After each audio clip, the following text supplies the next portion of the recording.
talk about at this time.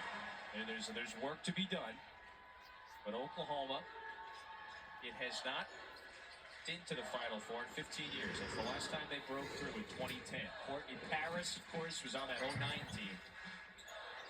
Oklahoma is certainly aware of who else is in this bracket and who is ahead of it. O'Grady fouls Beers, so Beers will go to the line. Ladies and gentlemen, welcome to the 2025 NCAA second round Spokane Regional 4. It's Oklahoma Sooners versus Iowa Hawkeyes women's college basketball game, and we're live at the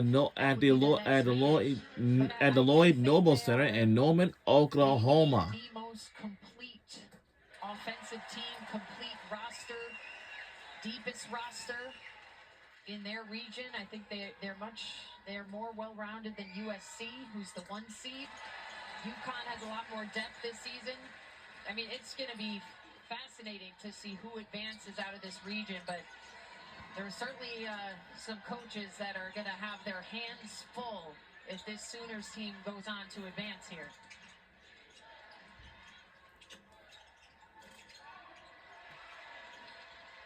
Verhulst, deep down the field. Oh! A little offline that time, looking for Beers.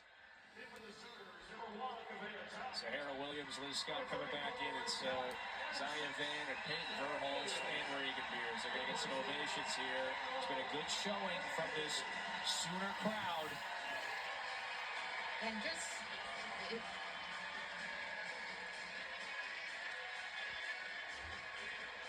one more point on the potential matchup that could be ahead, which could be UConn, Oklahoma. That we're not overlooking a tough South Dakota State team tonight who's already pulled an upset, but UConn doesn't have a post presence like Reagan Beers. That's why they wanted to get her. It came down to Oklahoma and UConn. She's a difference maker in that matchup.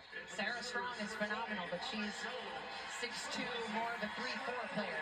UConn doesn't have a center like Beers.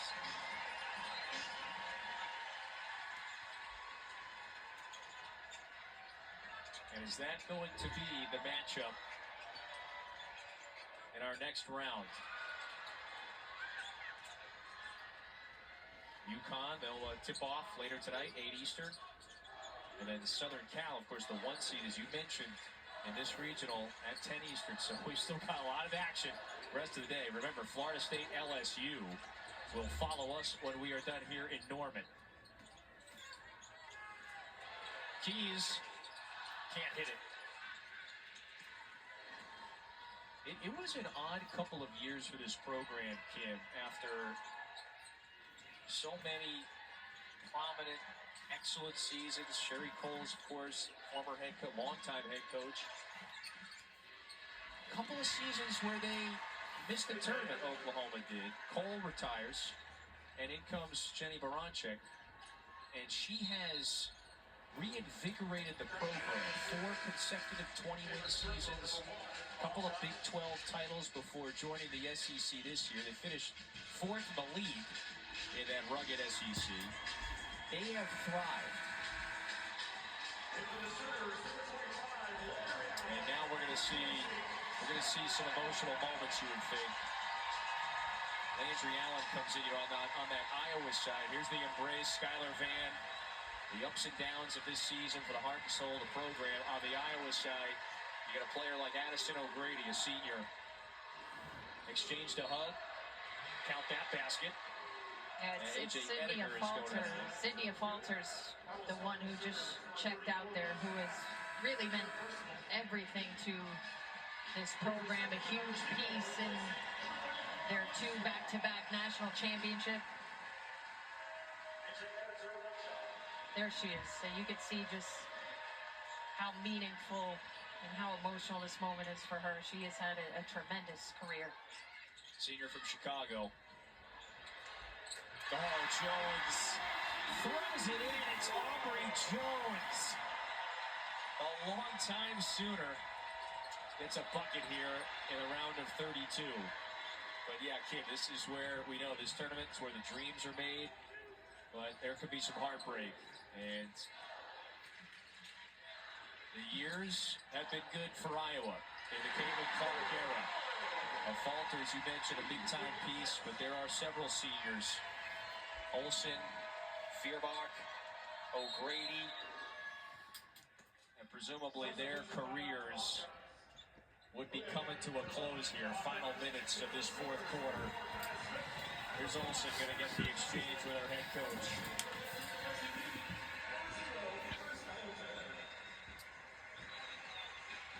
Yeah, Lucy Olsen, I mean, she came here for one season from Villanova. You see on her face, you see on the fans giving her a round of applause here on the road, just the impact she has made in just her one season as a Hawkeye. And she's gonna hear her name called in the WNBA draft here in just a couple weeks. Kaya Smith. That is the 10th Oklahoma triple. McCabe answers. Yeah, what a big-time get Olsen was. Prolific scorer at Villanova. Came here to try to replace all that lost production. More than 2,000 career points, 500 rebounds, 500 assists. She just got, I covered her from her first year at Villanova, and she got better and better each year, and she's turned herself into a pro. Stolke takes a seat. Again, the Iowa program was on the mountaintop of the sport for several years. Lisa Bluder retires. Caitlin Clark moves on. And so what was to come this season? Jensen took over. They got Olsen. They got all those great freshmen. So the future perhaps is bright once again for the Hawkeyes. Successful 20-plus win season in that revamped Big Ten. But that season is going to come to a close here. The Hawkeye fans, they showed up in Norman. And that's Kelly. Oh, that's an emotional moment. That makes me want to tear up. Oh.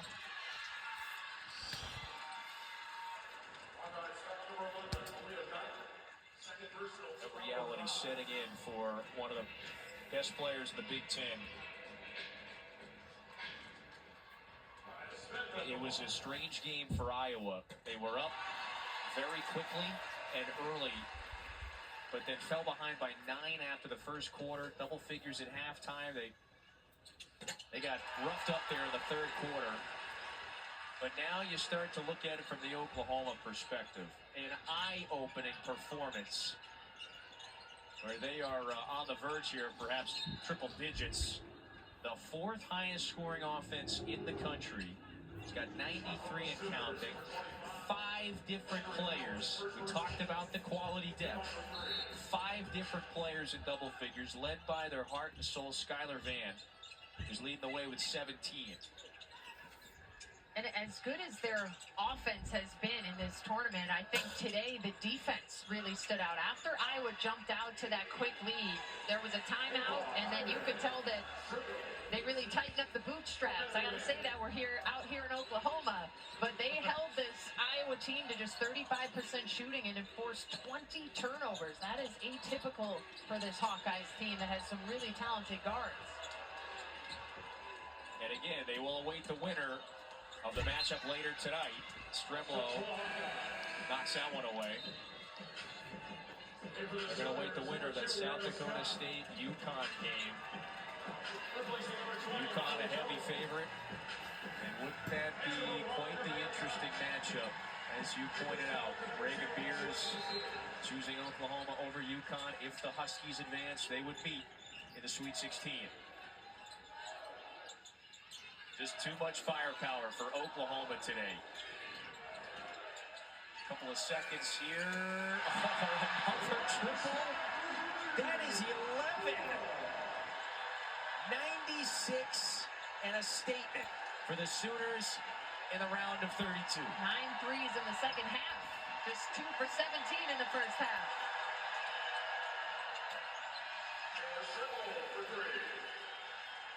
All those first weekend exits, the last decade or so, at this prominent program that has been to the Final Four many times before. And we won the game, and we moved on to the Sweet 16. Our final score is 96-62. Go Oklahoma Sooners. 96-62 KO of Iowa, and it advances.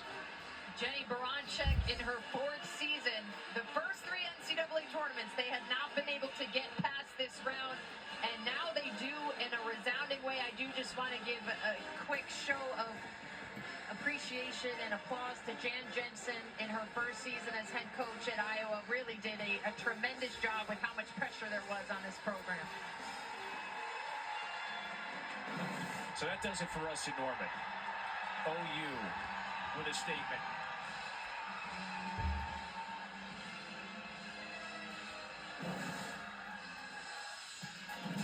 So for Kim Adams and our entire crew, I'm Kevin Fitzgerald saying so long from Norman.